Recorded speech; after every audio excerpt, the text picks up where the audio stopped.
Good afternoon students. बेटा आप लोगों को मैसेज मिल गया होगा। हाँ जी दिशांत, बेटा मैसेज मिल गया होगा आपको कि आप लोगों के जो ऑनलाइन टेस्ट है वो है 16 तारीख से। दिशांत बोलो बेटा। बेटा मैसेज मिल गया आपको इस चीज का कि आप लोगों के टेस्ट हैं, ऑनलाइन टेस्ट। ठीक है, तो आपका एसएसटी की सबके सारे टेस्ट की आपके पास डेट शीट भी आ गई होगी। ठीक है, सिलेबस भी आपको मिल गया है, व्हाट्सएप ग्रुप पे सिलेबस डाल दिया है। आपका सिलेबस है अ, जो हमारा फर्स्ट सेकंड थर्ड चैप्टर है, हमारा नागरिक शास्त्र जो ये बुक चल रही है ना सिविक्स की, इसी की जो हमारा फर्स्ट सेकंड थर्ड चैप्टर है वो आप लोगों का सिलेबस है। ठीक है, तो अभी हमने जो फिफ्थ चैप्टर है वो हमारा कंप्लीट कर लिया था, उसकी रीडिंग कंप्लीट हो गई थी। आज हमें एक्सरसाइजेस करनी थी और मैंने आप लोगों को बोला था कि आप लोग फाइंड आउट भी करेंगे एक्सरसाइजेस। ठीक है, तो अगर आपको आंसर आते हैं तो प्लीज आप अपना जवाब दे दीजिएगा। Page number C52। क्या कह रहे हो? नहीं है। आपके पास बुक नहीं है, 2 दिन बाद आपके टेस्ट शुरू हो रहे हैं, कहाँ से करेंगे आप?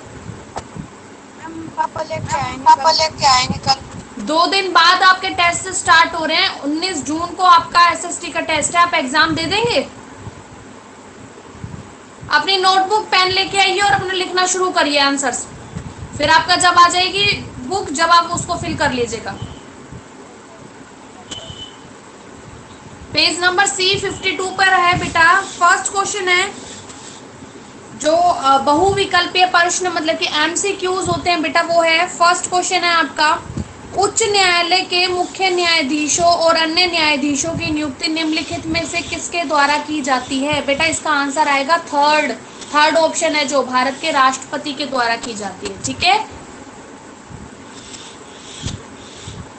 सेकंड क्वेश्चन है, जिला सिविल न्यायालय मतलब कि दीवानी अदालतों की बात हो रही है। सिविल न्यायालय का मैंने दीवानी अदालतें बोला था और जो फौजदारी अदालतें थी उसके बारे में हमने बोला था क्रिमिनल। ठीक है, देखिए जिला सिविल न्यायालयों में निम्नलिखित किससे संबंधित मामलों की सुनवाई की जाती है? आंसर आएगा सिविल केसेस में। मैंने आप लोगों को बताया था संपत्ति के बारे में, भूमि के बारे में, धन वगैरह के बारे में बातें आती हैं, तो इसका आंसर आएगा सेकंड ऑप्शन, भूमि, संपत्ति और धन। थर्ड क्वेश्चन है बेटा, भारत में सर्वप्रथम लोक अदालत कब आयोजित की गई थी? हमने पढ़ा था सर्वप्रथम आयोजित की गई थी 6 अक्टूबर 1985 को। फोर्थ आंसर है, उच्च न्यायालय के न्यायाधीशों की सेवानिवृत्ति की आयु कितनी है? बेटा 62 वर्ष है। उच्च न्यायालयों के न्यायाधीश 62 वर्ष पर रिटायर होते हैं और जो उच्चतम न्यायालय है मतलब कि सुप्रीम कोर्ट है उसके जो न्यायाधीश है जजेस है वो 65 एज के मतलब कि 65 वर्ष की उम्र में होते हैं। नेक्स्ट है, जिले की सर्वोच्च फौजदारी अदालतें कौन सी होती है? बेटा आंसर आएगा फर्स्ट स्तर न्यायाधीश की अदालत। ठीक है, अब देखिए आप अपना जो फिलअप है रिक्त स्थानों की पूर्ति करें, उसका पहला देखेंगे आप, उच्चतम न्यायालय का न्यायाधीश डैश वर्ष की आयु पूरी होने पर सेवानिवृत्त होता है। जस्ट अभी मैंने आप लोगों को बताया था 65 वर्ष। आंसर आएगा 65। सेकंड है, उच्चतम न्यायालय भारत के डैश की व्याख्या करता है? बेटा संविधान की व्याख्या करता है। आप लोगों को शुरुआत में काम बताया गया था कि जो हमारा विधान पालिका है वो कानून बनाती है। ठीक है, उसके बाद कार्यपालिका है वो उन कानूनों को लागू करवाती है और न्यायपालिका का काम होता है उन कानूनों की व्याख्या करना। और कानून से सीधा सीधा मतलब होता है कि संविधान की व्याख्या करना, क्योंकि जो कानून नियम लिखे हुए हैं वो हमारे संविधान में लिखे गए हैं। ठीक है, नेक्स्ट है, उच्चतम न्यायालय के न्यायाधीश को डैश या डैश के आधार पर उसके पद से हटाया जा सकता है। आप लोगों को मैंने बताया था या तो वो कोई गलत व्यवहार करे मतलब कि दुर्व्यवहार, या फिर उसके अंदर क्षमता ना हो, खत्म हो जाए उसकी क्षमता, तो आएगा अक्षमता। तो दो ऑप्शन, दो फिलअप है, एक में पहले में आएगा दुर्व्यवहार और दूसरे में आएगा अक्षमता।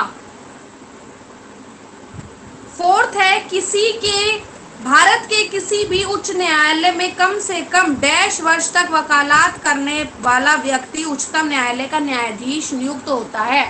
बेटा जब हमने उच्चतम न्यायालय के न्यायाधीश की जो उसकी योग्यताएं पढ़ी थी, अर्हताएं पढ़ी थी, उसमें हमने ये देखा था कि वह उच्चतम न्यायालय में 5 वर्ष तक तो या तो वो न्यायाधीश के पद पर होना चाहिए या फिर उसने 10 वर्ष तक उच्च न्यायालय मतलब हाई कोर्ट में वकालत की हुई हो। तो यहाँ आएगा 10 वर्ष तक। फिफ्थ है, लोक अदालतें शीघ्र और डैश न्याय प्रदान कराती है। शीघ्र मतलब जल्दी और कम व्यय, कम आंसर आएगा कम व्यय, कै में कम, आधा व्यय, पूरा यह, फिर से यह। कम व्यय मतलब होता है, व्यय मतलब होता है बेटा कम खर्चे वाला। ठीक है, अब देखिए थर्ड आपके सही गलत है उसको देखेंगे हम। उच्चतम न्यायालय द्वारा घोषित न्याय को मानने के लिए भारत में स्थित सभी न्यायालय बाध्य हैं। इसका आएगा सही, बिल्कुल बेटा। जो उच्चतम न्यायालय मतलब कि हमारा हाई सुप्रीम कोर्ट की बात हो रही है, जो सर्वोच्च न्यायालय है, वो जो डिसीजन दे देता है वो फाइनल डिसीजन होता है, आखिरी डिसीजन होता है। ठीक है, तो उसको सभी को मानना पड़ता है। नेक्स्ट है, उच्चतम न्यायालय के न्यायाधीश को लोकसभा के अध्यक्ष द्वारा उसके पद से हटाया जा सकता है, नहीं हटाया जा सकता। इसका आएगा आंसर रॉन्ग, क्योंकि अभी हमने देखा था उच्चतम न्यायालय का न्यायाधीश जब भी हट सकता है जब उसके अंदर अक्षमता मतलब कि क्षमता ना रहे और वो अगर दुर्व्यवहार करे तो। ठीक है, नेक्स्ट है थर्ड है, न्यायाधीशों के वेतन में उनके कार्यकाल के दौरान अलाभकारी परिवर्तन नहीं किए जा सकते। बिल्कुल हमने पढ़ा था, जब तक आपातकाल की स्थिति में ही उनकी जो सैलरी है उनको डिडक्ट कर ली जाती है, मतलब काट दी जाती है, कम कर दी जाती है, रिड्यूस कर दी जाती है। अदरवाइज उनकी जो सैलरी है वो कभी भी परिवर्तन नहीं की जाती। फोर्थ है, परिवर्तन नहीं की जाती से मतलब है बेटा कि अलाभकारी परिवर्तन मतलब कि उनको कम नहीं किया जाता, इतना रखा जाता है कि उनका लाभ हो। फोर्थ है, उच्चतम न्यायालय संविधान का अंतिम व्याख्याता होता है। बिल्कुल सही बात है, होता है। ठीक है, क्योंकि वो सबसे अपर लेवल का है। फिफ्थ इज, 2 या 2 से अधिक राज्यों के लिए एक उच्च न्यायालय हो सकता है। बिल्कुल हो सकता है बेटा। एग्जाम्पल आपके सामने है कि आपका हरियाणा और पंजाब का एक ही उच्च न्यायालय है जो कि चंडीगढ़ में है। ठीक है, तो यही चीज है कि 2 या 2 से अधिक मतलब कि 2 या 2 से अधिक राज्यों का मिलाकर एक न्यायालय हो सकता है। ठीक है, अब मैं आप लोगों को पीडीएफ शेयर कर रही हूँ बेटा, जो आप लोगों के क्वेश्चंस की पीडीएफ है, जो हमारे नेक्स्ट क्वेश्चंस हैं उनकी पीडीएफ आप लोगों के आगे शो करती हूँ मैं। रुकिए आप,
आंसर्स वैसे बता देती हूँ।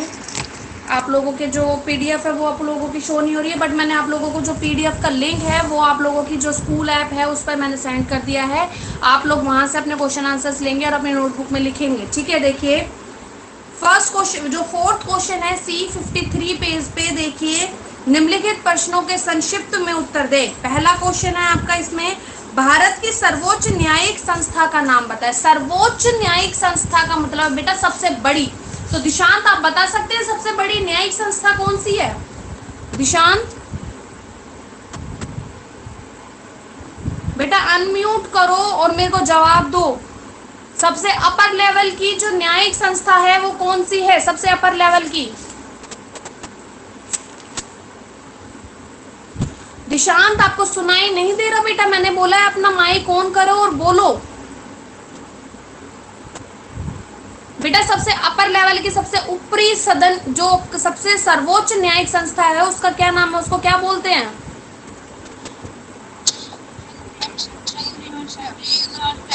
क्या बोलते हैं? बोलो।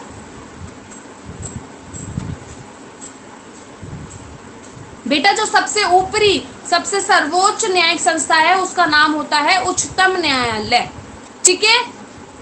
उसको उच्चतम न्यायालय या सर्वोच्च न्यायालय भी कहा जाता है, जिसको इंग्लिश में बोला जाता है supreme court. Okay, next question है हमारा सेकंड, उच्चतम न्यायालय के मुख्य न्यायाधीशों और अन्य न्यायाधीशों की नियुक्ति कौन करता है?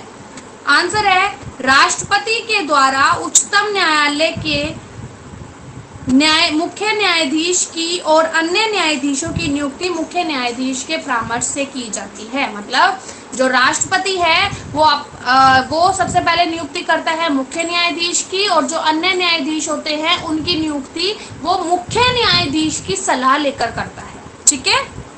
क्वेश्चन नंबर थर्ड है आपका, उच्चतम न्यायालय के न्यायाधीश की नियुक्ति हेतु निर्धारित दो अर्हताएं। मतलब कि जो उच्चतम न्यायालय है उसका जो न्यायाधीश होता है उसके लिए क्या क्या योग्यता होनी चाहिए, उसके अंदर क्या क्या क्वालिटी होनी चाहिए, एक तरीके से उच्चतम न्यायालय के वो जो न्यायाधीश है उसको बनने के लिए। सबसे पहला मैंने आप लोगों को बता रखा है, आप लोगों को सबसे पहले यही डालना है, वह भारत का नागरिक है। देखिए पहला पॉइंट है वह भारत का नागरिक है, और दूसरा पॉइंट है किसी उच्च न्यायालय में 5 वर्ष तक न्यायाधीश रहा हो या 10 वर्ष तक वकालत की हो, जो कि हम अभी पढ़ के आए थे किसमें, फिलअप में और राइट रोंग में, ठीक है। यही लाइन पढ़ी थी कि 5 वर्ष तक तो वह हाई कोर्ट में मतलब उच्च न्यायालय में न्यायाधीश के पद पर रहा हो, और 10 वर्ष तक उसने उच्च न्यायालय मतलब हाई कोर्ट में वकालत की हो, मतलब वकील के पद पे रहा हो, ठीक है। क्वेश्चन नंबर 4 है, उच्चतम न्यायालय के न्यायाधीशों को उनके वेतन और भत्तों का भुगतान भारत की समेकित निधि से किया जाता है, इसका क्या अभिप्राय है? समेकित निधि बेटा, समेकित निधि एक ऐसा सिस्टम होता है इसमें कि वो ना जो कर होते हैं, जो टैक्स वगैरह होते हैं वो इकट्ठा करती है, ठीक है। और टैक्स वगैरह इकट्ठे होने के बाद में जिस आधार पर टैक्स वगैरह इकट्ठे होते हैं उसके अकॉर्डिंग वो सैलरी डिसाइड करती है, सैलरी तय करती है। देखो उच्चतम न्यायालय के न्यायाधीशों को उनके वेतन और भत्तों का भुगतान भारत की समेकित निधि से किया जाता है।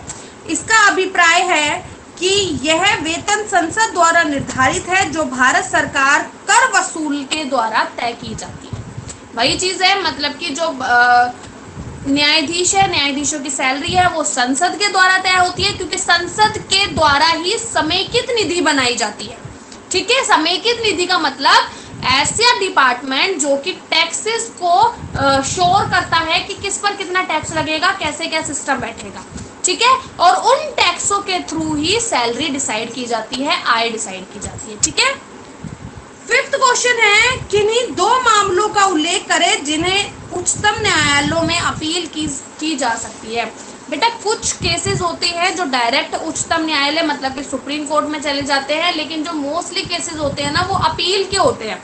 अपील क्या होता है? मतलब निचले स्तर की अदालत के विरुद्ध, मतलब कि जो निचली स्तर है उस पे आपको फैसला सुना दिया गया किसी केस पे, लेकिन आप उस फैसले के अगेंस्ट हैं, और उस फैसले के अगेंस्ट होने के बाद में आपने क्या करा है, ऊपर की अदालत में अपने केस की अपील की है, ठीक है। अपील मतलब कि आप निचली अदालत से, मतलब कि या तो सेशन कोर्ट से या आपको हाई कोर्ट से थोड़ा जो रिजल्ट उन्होंने सुनाया, जो फैसला उन्होंने दिया, उससे आप सेटिस्फेक्शन नहीं है, तो आपने क्या करा, उस केस के अगेंस्ट जो सुप्रीम कोर्ट है, मतलब उच्चतम न्यायालय, उसमें आपने दोबारा से केस दर्ज करा दिया, उसको बोलते हैं अपील करना।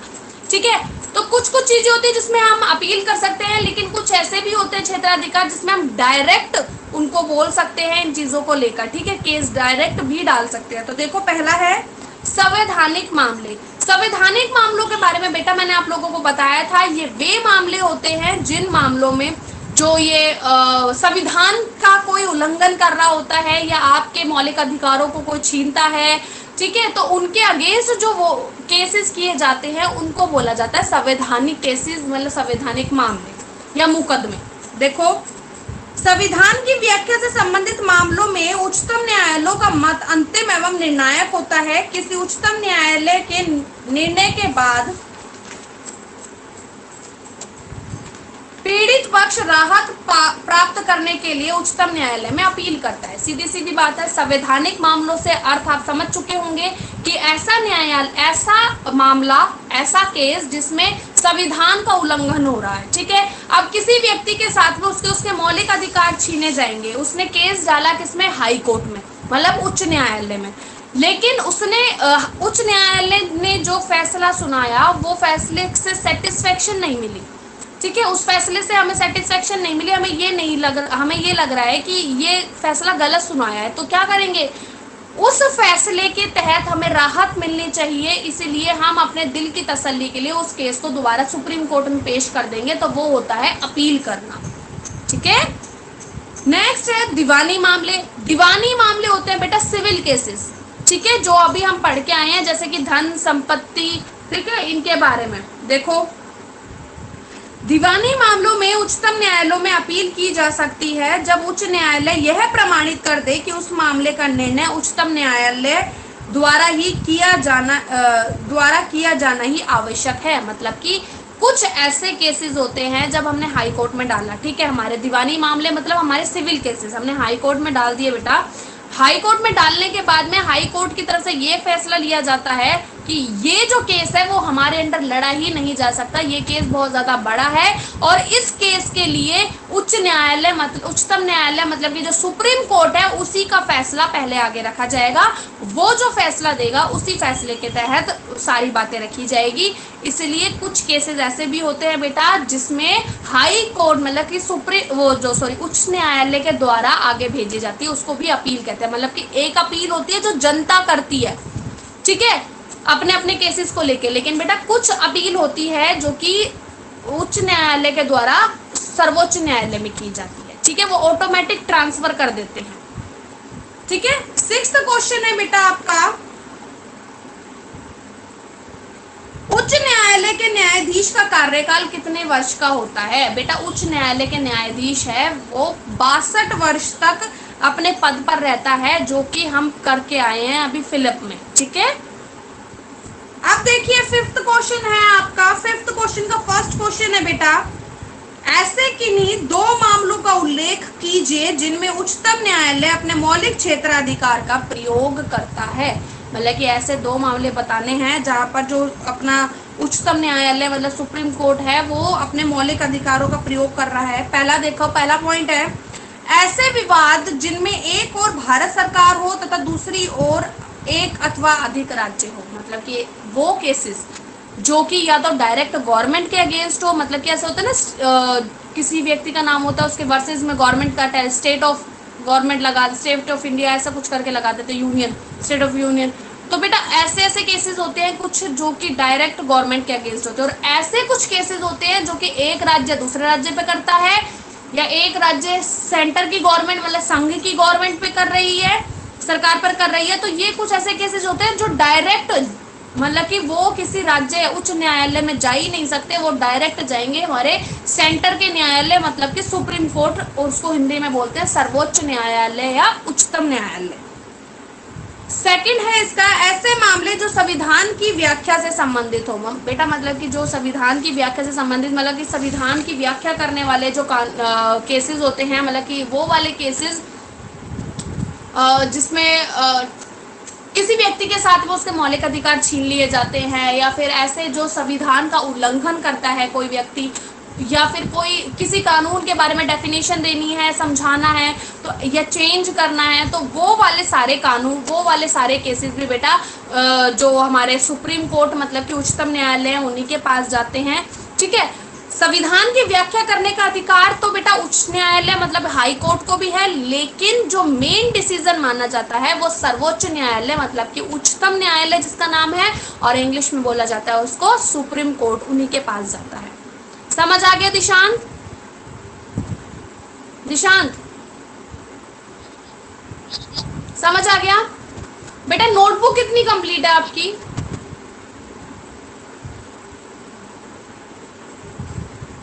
दिशांत नोटबुक कितनी कंप्लीट है आपकी?